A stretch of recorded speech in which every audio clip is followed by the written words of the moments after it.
Assalamu alaikum wa rahmatullahi ta'ala wa barakatuh. La séance de travaux dirigés d'aujourd'hui portera sur la résolution de l'exercice numéro 12 de la série sur les réseaux électriques partie régime variable. L'énoncé de l'exercice est comme suit. Soit un dipôle RLC série alimenté sous une tension sinusoïdale de valeur efficace constante égale à 5 volts et de fréquence variable. Alors, à la fréquence de 1 kHz, l'intensité efficace du courant dans le circuit passe par un maximum I efficace égal à 200 mA.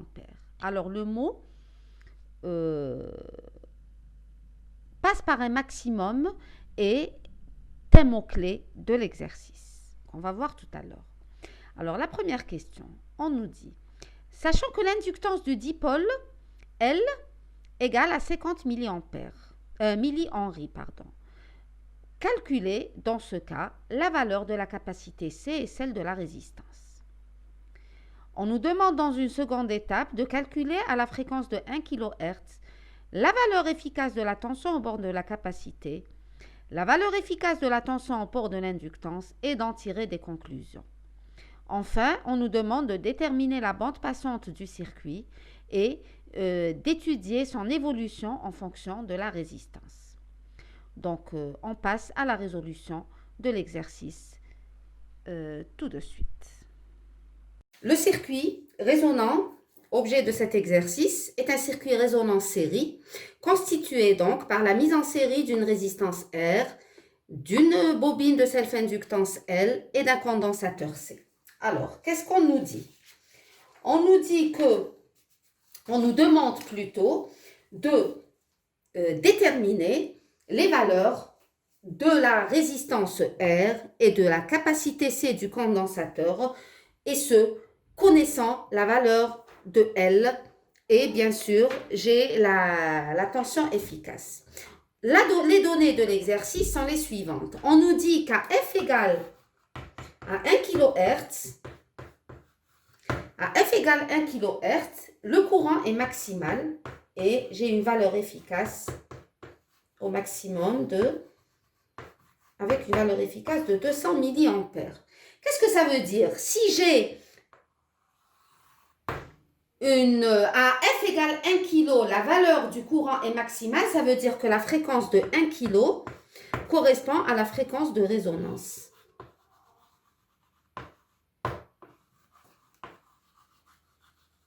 D'accord? Alors, quand on lit un exercice, attendez, je tire l'énoncé. Quand on lit un exercice, il y a des mots-clés dedans. Donc, il faut savoir traduire et connaître la signification de chaque terme de l'énoncé de vos exercices. Alors, où est l'énoncé? Attendez que je le trouve. Voilà. C'est l'exercice numéro 12. Alors, on nous dit, le dipôle RLC, série, est alimenté donc par une tension efficace de 5 volts et de fréquence variable. Ensuite, à la fréquence de 1 kg, l'intensité efficace du circuit passe par un maximum égal à 200 mA. Donc, ce mot maximum implique que je suis à la fréquence de résonance. D'accord? C'est le terme maximum. Très bien. Donc, on nous demande, sachant tout ceci, on nous demande de déterminer les valeurs de R et de C avec la valeur de L qui est égale à 50 mA. Alors, puisque F égale 1 kg est une fréquence de résonance, ceci voudra dire que l'impédance du circuit à cette fréquence, à 1 kg, elle va être égale à quoi? À la résonance, l'impédance d'un circuit est purement résistive et elle est représentée par la résistance R. D'accord? Donc, ZS à la fréquence de résonance est égale à R et elle est égale à U efficace sur I efficace.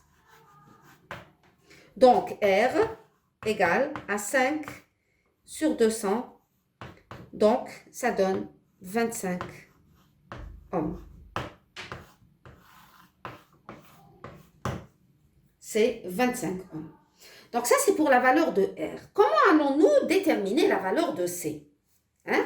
Comment allons-nous déterminer la valeur de C? Alors, si vous avez terminé d'écrire, j'efface. Alors, on sait que, alors, détermination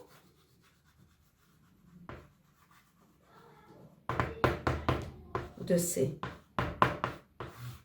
Alors, je sais que, donc, F, 1 kg, je l'écris quand même ici pour ne pas 1 kg. F égale 1 kg, c'est la fréquence de résonance. C'est la fréquence de résonance. Donc, j'ai la valeur de L, j'ai la valeur de R. Comment je vais déterminer la valeur de C?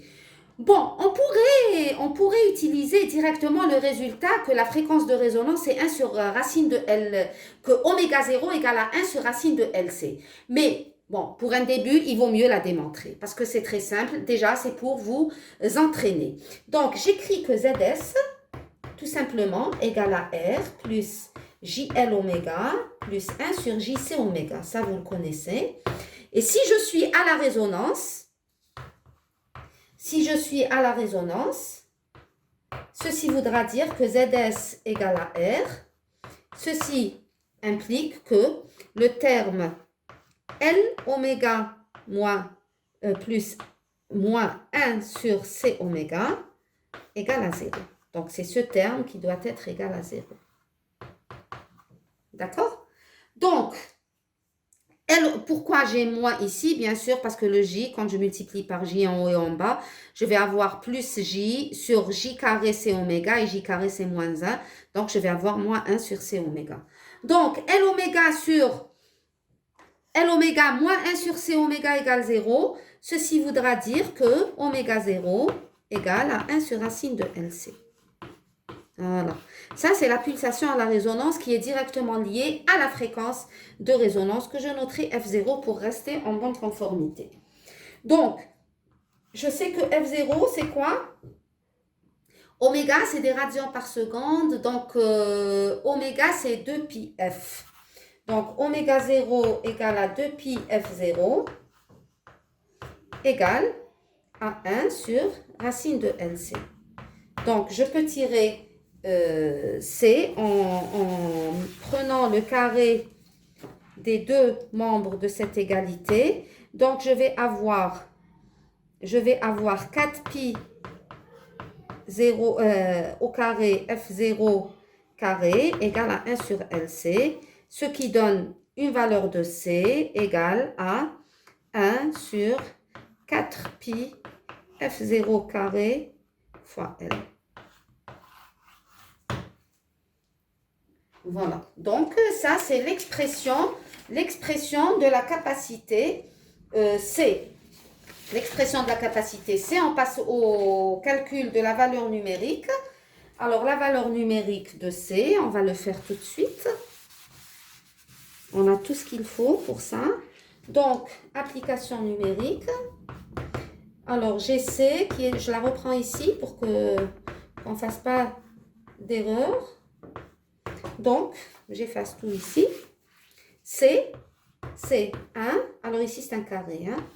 Alors, dans l'approximation au pi au carré égale, on le prend égal à 10 pratiquement pour éviter d'utiliser la calculatrice.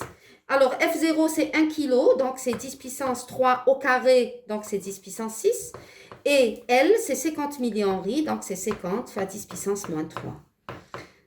Alors, on va simplifier tout ceci.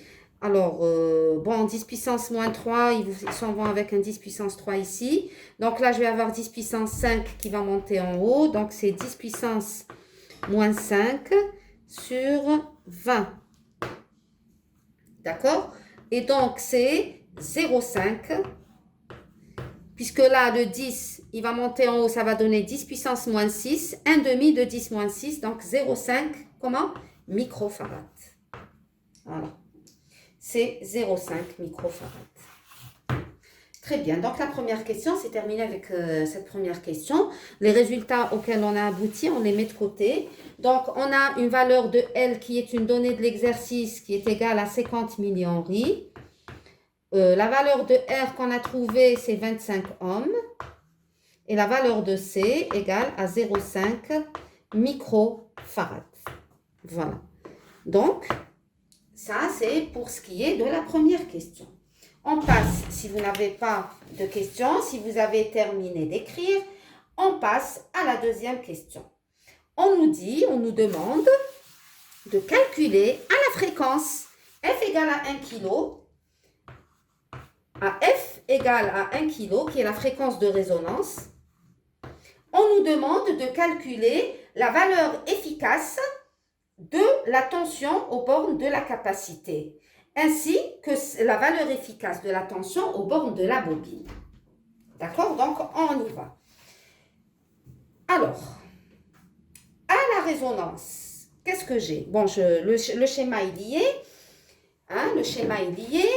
Je sais une chose, c'est que la tension aux bornes du circuit, c'est la somme des tensions. Donc, c'est VR plus VL plus V indice C. D'accord? Et ce qui est important, c'est qu'à la résonance, à F0, on a un résultat très important, c'est le phénomène de résonance. Hein. On a que VC plus VL égale à 0. C'est-à-dire que l'effet de la bobine annule ou compense celui du condensateur. Et de là, j'aurai VL égale à moins VC. VL égale à moins VC. Donc, en fait, ça, c'est le résultat global. D'accord? Maintenant, on va passer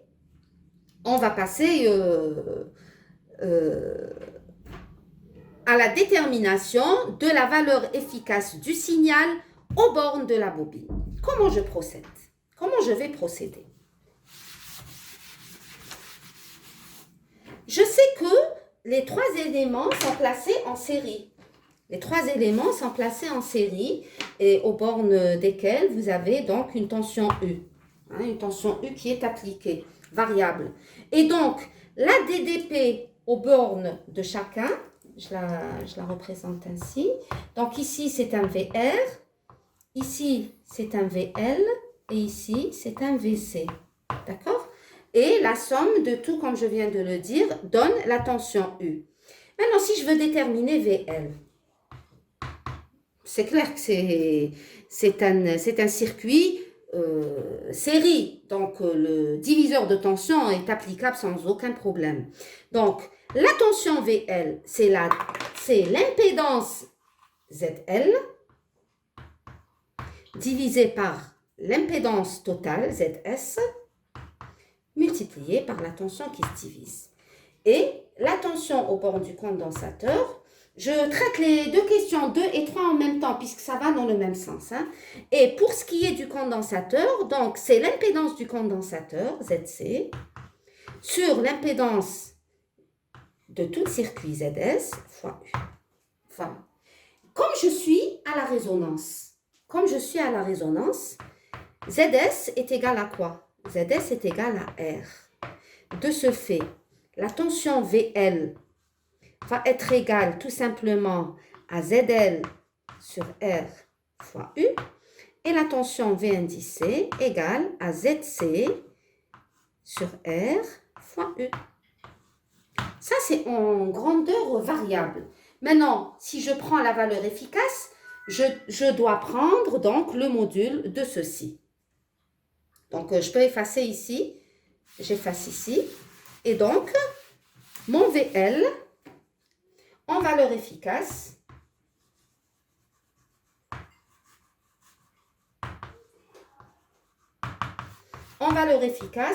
mon VL efficace serait égal au module de ZL sur R fois la valeur efficace du signal appliqué.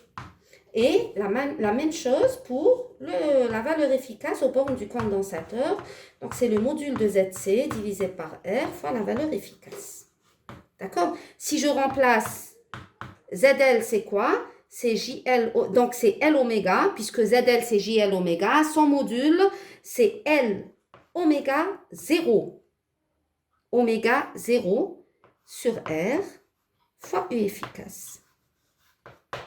Et la tension efficace aux bornes du condensateur, le module de ZC, c'est quoi? C'est le module de 1 sur JC oméga, et c'est donc 1 sur C oméga. À la résonance, c'est un oméga 0. Donc, c'est R, C, oméga 0, U efficace. Voilà. Donc, ça, c'est les valeurs, les expressions littérales de la tension efficace aux bornes de la bobine et aux bornes du condensateur. Mais on a déterminé tout à l'heure, juste avant, en préambule à cette question, j'ai démontré que la tension aux bornes de la capacité et la tension aux bornes de la bobine, elles sont opposées en phase et égales au module. C'est ce qu'on venait de démontrer et c'est justement ce qui définit la résonance. Et donc alors comme VC égale à VL au module, je pourrais dire tout simplement que UL efficace égale à UC efficace.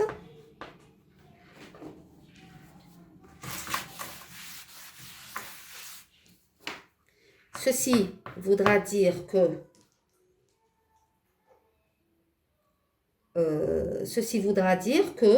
L oméga 0 sur R fois U efficace égale à 1 sur R C oméga 0 fois U efficace. Le U efficace va disparaître avec le Q efficace. Et là, j'ai fait exprès d'écrire comme ça parce que là, qu'est-ce qu'on remarque?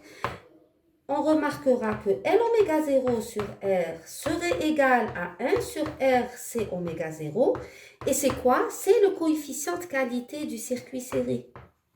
D'accord? C'est le coefficient de qualité du circuit série. Donc, qu'est-ce qu'il y a de mieux de remarquer? On sait très bien que QS, généralement, il est très grand devant 1. Et donc, la tension aux bornes de C, qui est égale à la tension aux bornes de L, va être très grande devant quoi? Devant la tension appliquée. C'est quoi ça? Comment on appelle ceci? On appelle ceci phénomène de surtension que vous avez vu en TP. Phénomène de surtension. Et c'est la conclusion à laquelle on nous demande d'arriver, c'est que nous avons un phénomène de surtension aux bornes de la bobine et aux bornes du condensateur. Donc, ce qu'il faut retenir, c'est que quand on a un phénomène de résonance, je vais tout écrire pour que vous reteniez ces résultats bien comme il faut. Quand on a un phénomène de résonance, donc la fréquence de résonance, elle relie directement LAC et c'est généralement 1 sur racine de LC, dans le cas d'un circuit RLC série. On a un phénomène de surtension au niveau du condensateur et au niveau de la bobine. Et le facteur ou le coefficient de proportionnalité entre la valeur efficace des tensions aux bornes de C et de L et la tension appliquée, C représente le coefficient de qualité QS qui est égal à L oméga 0 sur R ou bien 1 sur RC oméga 0. Donc, je l'écris à retenir, je le mets en grand, voilà, à retenir. À la résonance.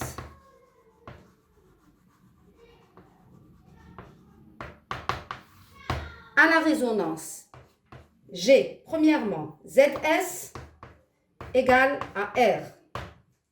Deuxièmement, VL plus VC égale à 0. Si je travaille en valeur complexe. En plus, VL serait égal à VC, serait égal à quoi? Serait égal à un coefficient de qualité fois la tension U appliquée. Et là, j'ai un phénomène de surtension.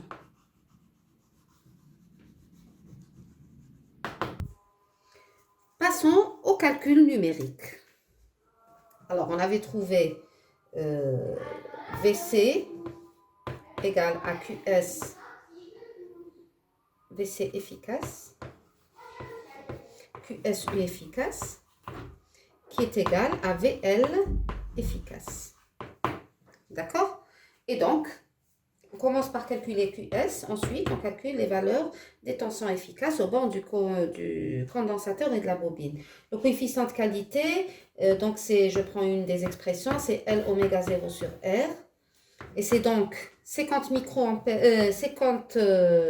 milliampères, millihenry, pardon, donc 50 10 moins 3, enfin oméga 0 qui est égal à 2pi F0, donc c'est 2pi, et F0 c'est combien? C'est 1 kg, donc 10 puissance 3, et 25 ici. Alors ce 10 moins 3 avec ce 10 moins 3 va disparaître, 50 par 25 ça donne 2, et là ça me donne un coefficient de qualité égal à 4pi. D'accord? Donc, QS, bon, je peux les laisser comme ça. Je peux laisser QS égale 4pi. Ou bien non. QS égale à 4 fois 3, 14. Donc, c'est 12,58. Si je n'ai pas fait d'erreur. Puisque 4 fois 3, c'est 12. 0,14 quelque chose fois 4. Donc, c'est 0,58. Et donc, le coefficient de qualité, c'est 12,58. D'où la valeur efficace au bornes du condensateur, qui est égale en module, bien sûr. Bon, puisqu'on parle de valeur efficace, c'est automatiquement le module, hein, qui est égal à la valeur efficace aux bornes de la bobine, qui serait égale donc à 5 fois 12,58.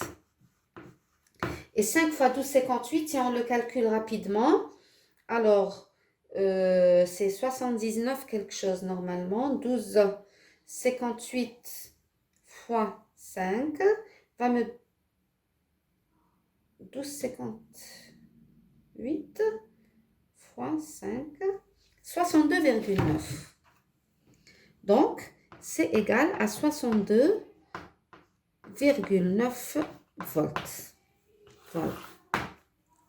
Donc là, c'est les valeurs des tensions, c'est les valeurs efficaces des tensions aux bornes de la bobine et du condensateur.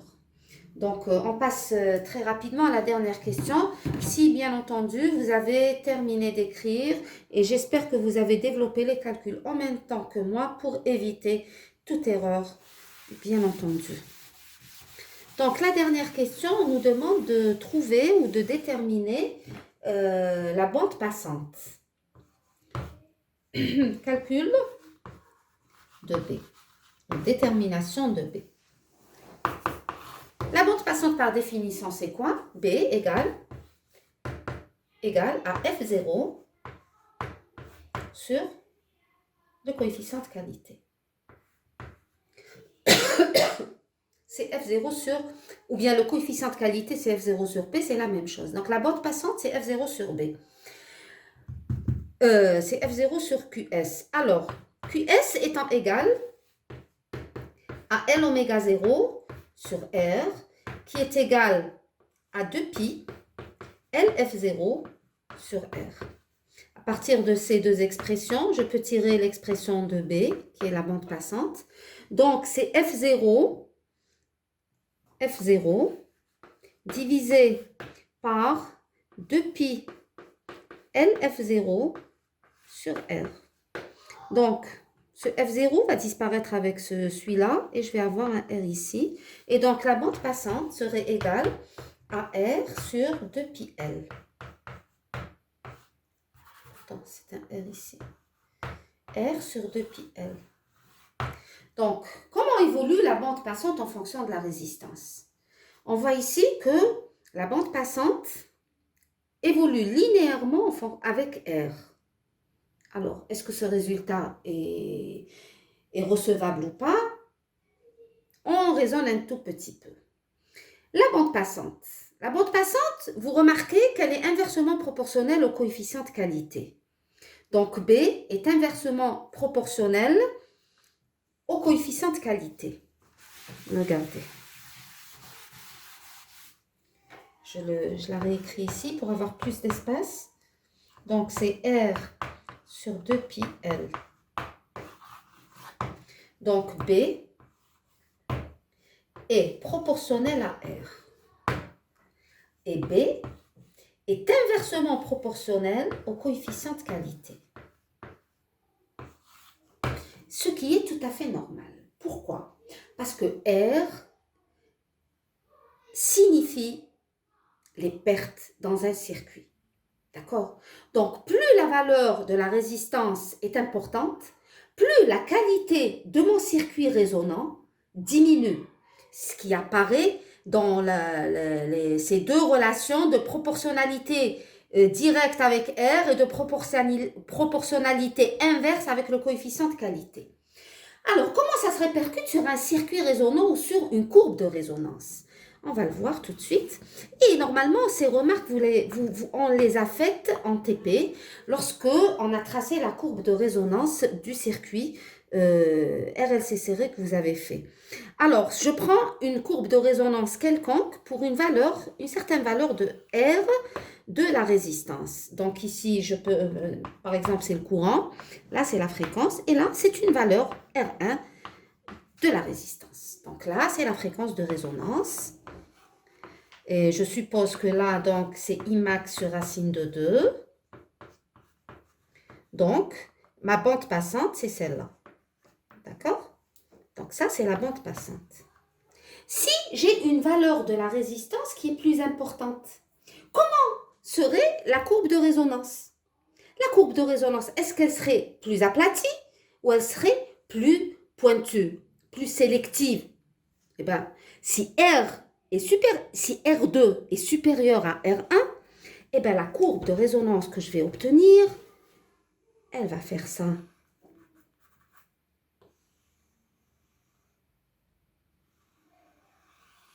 Et donc, avec une bande passante plus grande. Donc, pour R1, pour R2, supérieur à R1. Ou bien, je mets carrément R ici. Pour R supérieur à R1, j'ai une bande passante qui est plus importante. Si je prends une plus petite résistance, donc si R est inférieur à R1, ma courbe de résonance, elle serait bien meilleure avec une bande passante plus petite. Voilà. Et je vais avoir, donc, la bande passante, elle dépend du maximum. Hein, et je vais avoir une bande passante plus petite. D'accord? Donc, la bande passante, ici, je mets R, donc, inférieur à R1. Donc, si R augmente, la bande passante, qu'est-ce qu'elle va faire? Elle va augmenter automatiquement parce que la sélectivité du circuit résonant diminue. Donc ici, diminution de la sélectivité. Bien sûr, ici, c'est Imax sur racine de 2. La bande passante, elle est définie à F1, F2 qui sont délimités par Imax sur racine de 2. Hein. Là, c'est vraiment représentatif. C'est pour que vous arriviez à assimiler que l'effet de la résistance, il est contraire à la sélectivité du circuit, donc ce qui donne une bande passante plus grande. Parce que quand on dit un circuit est sélectif, plus B est petit, plus le circuit est sélectif, bien sûr. Et plus votre résonance, elle est bonne. Donc, voilà. Voilà, si vous n'avez pas de questions, on arrive à la fin de l'exercice. Espérons que vous avez assimilé tout ce qu'on vient de dire, tout ce qu'on vient de faire. Et donc, en attendant la prochaine séance, pour résoudre l'exercice numéro 13, je vous dis merci pour votre attention. Mettez vos cahiers à jour. Wassalamu alaikum wa rahmatullahi ta'ala wa